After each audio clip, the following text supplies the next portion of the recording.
Alright, so in this video, we are going to be taking a look at the 10 biggest college basketball arenas here going into the 2023-2024 season. Some of these arenas, mainly NBA arenas, but also used as college basketball. Some of them were built for and are only used as college basketball arenas. We're going to begin at number 10.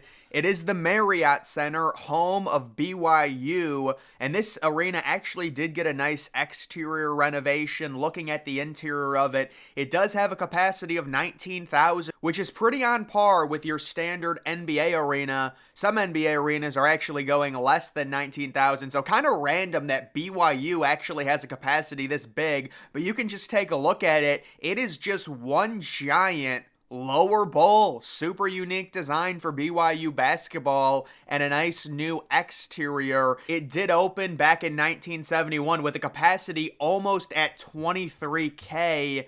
If it were to have a capacity of 23K today, it would be the second biggest arena in college basketball. But they did limit it a bit, and it comes in at number 10. At number 9, it is Bud Walton Arena, home of Arkansas, the Razorbacks. This has a capacity just above 19,000, around 300 more seats than BYU. Taking a look at its exterior, it's an interesting design, certainly not modern at all, but kind of a cool brick type structure. The interior of it, it's got a massive lower bowl and a smaller upper deck. It is on par in terms of total capacity with your typical NBA arena. Just taking a look at some different photos of that. Moving on to number 8, it is PNC Arena. Interesting enough, PNC Arena actually receiving a exterior renovation in the coming years, but this is home of NC State, and this is basically an NHL arena that NC State uses. When you look at the design on the interior, certainly big. It's got a decent lower bowl. It's got a decent upper deck as well. Extremely built out with a lot of suites. This is where the Carolina Hurricanes play. This is their home arena, and they also do have a nice little scoreboard there in the center because it is NHL, kind of that added bonus. But generally, obviously, when you have a college basketball team, you're not going to be wanting to play in an NBA or an NHL arena. It really takes away from the overall vibe of the arena, the uniqueness factor of it. It is sad, but at least you do get some perks like a brand new exterior that's going to be happening in a few years. The PNC Arena, they really do need a renovation to their exterior because it looks like a giant PNC Bank. And there are some renderings of the potential exterior renovation. Honestly, I'm not a huge fan of it, but anything's better than the current structure at this point. Moving on to number 7, it is Madison Square Garden, the famous Madison Square Garden in New York City. It is home to St. John's, and if St. John's basketball was ever good, maybe they will be now with Rick Pitino, this would be an amazing arena to watch games. It also hosts, conference tournament games as well, but it is a legendary arena. It got a huge renovation back in 2013 through 2015, and you can see the overall aesthetic during games. You kind of have it dimmed, similar to Crypto.com Arena. Very, very nice. Obviously, if you're St. John's, it's kind of a catch-22. Madison Square Garden, it's known for being the home to the Knicks. Let's just be honest about it. But still, it is a legendary place to play. And technically, it is the 7th biggest college basketball arena with a capacity just under 20K. But again, really is not known as a college basketball arena. Moving on to number 6, it is the Capital One Arena, home of Georgetown. They do have a capacity just above 20,000. And this is another one. It's really unfortunate for Georgetown basketball. They've had this home since 1997, and like 99%. I mean, they were like 5-28 a few years ago. They hired Patrick Ewing. Yeah, they've been just horrific. And unfortunately, because they're playing at an NBA arena, home of the Washington Wizards, and also an NHL arena, it is just a horrible situation. And Capital One Arena in general is just bad. It's just straight up bad. It's like a bottom 10 NBA arena. Now you're bringing college basketball into the mix when you've got a really bad team in Georgetown playing there. You've got the worst possible combination, and you have a terrible environment, a horrible atmosphere. When was the last time Georgetown hosted a game at Capital One Arena, and it was an imposing environment. I mean, obviously they've been terrible, I get it, but still, like, this is just not a good situation. This reminds me of Temple football playing at Lincoln Financial Field. Like, it's almost impossible to find a good environment, even if Georgetown were to be good, just because the capacity is way too much for how big their university is, and they're also, I mean, they're playing at an NBA arena, but it is technically the sixth biggest college basketball arena. At number 5, it is Rupp Arena in Lexington, Kentucky, and they got an amazing exterior renovation. This might be the best arena in college basketball because most arena exteriors when it comes to college basketball are just very bland, and their renovation was super impressive. Now, the interior of it, it looks giant. It has a total capacity of around 20,500. It has some nice bleacher seats. It's got a lower bowl that's pretty big. Right behind the baskets, it's got a, 2 big walls, and then it does have a wraparound upper deck with some of the seats being bleachers, and then kind of, it jets up and creates a bigger wall there as well. Very, very nice arena. I was pretty impressed with it, and some of the renderings are really cool when they did decide to do the exterior renovation. They also renovated the interior a little bit,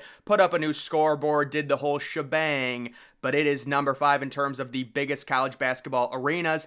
At number 4, it is ThompsonBoiler Arena. This is home to Tennessee, and this is another one. When you look at the interior, it is so unique. It reminds me of Levi Stadium, home of the San Francisco 49ers, because one of the sides is just a giant wall of luxury suites, 3 straight rows of suites, and then the other side, it's got a huge, big upper deck that's just a massive wall of seats. Really nice design. I like it a lot, and they get really good attendance there as well, and it's been spruced up recently with several renovations. It comes in at number 4. It has a capacity of around 21,500. We're getting into like bigger NBA arenas. Like, this would be a really big NBA arena in terms of its capacity. Moving on to number 3, it is the Dean Smith Center with a capacity right around 21,500 as well. You can see this is a no-nonsense arena. It is just 2 different decks.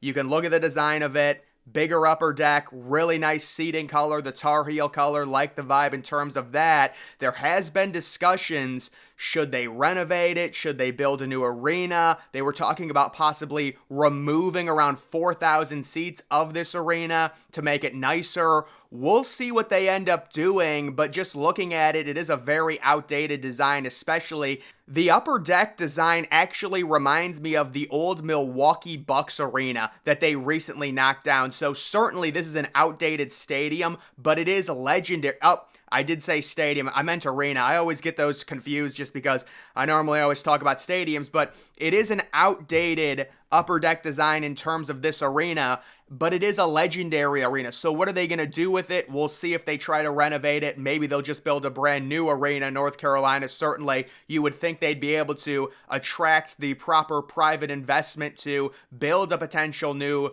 arena, and I would say it probably cost around $800 million. That's just an estimate. Either way, there is that one. That is the 3rd biggest arena in college basketball. Moving on to number 2, it is the KFC Yum Center, home of Louisville, and this one is another one with a beautiful looking exterior that was semi-recently built. They broke ground on it in 2006, and you can take a look at it right next to the water. The interior of it, it's just absolutely massive. It is a literal NBA upper echelon type arena, and you also do have the idea of Louisville possibly getting an NBA expansion team. They would be able to play in this arena no problem. I don't think that's going to happen, but certainly you could see something like that. Capacity on this arena, 22,090. So a huge arena for college basketball and just in general in North America.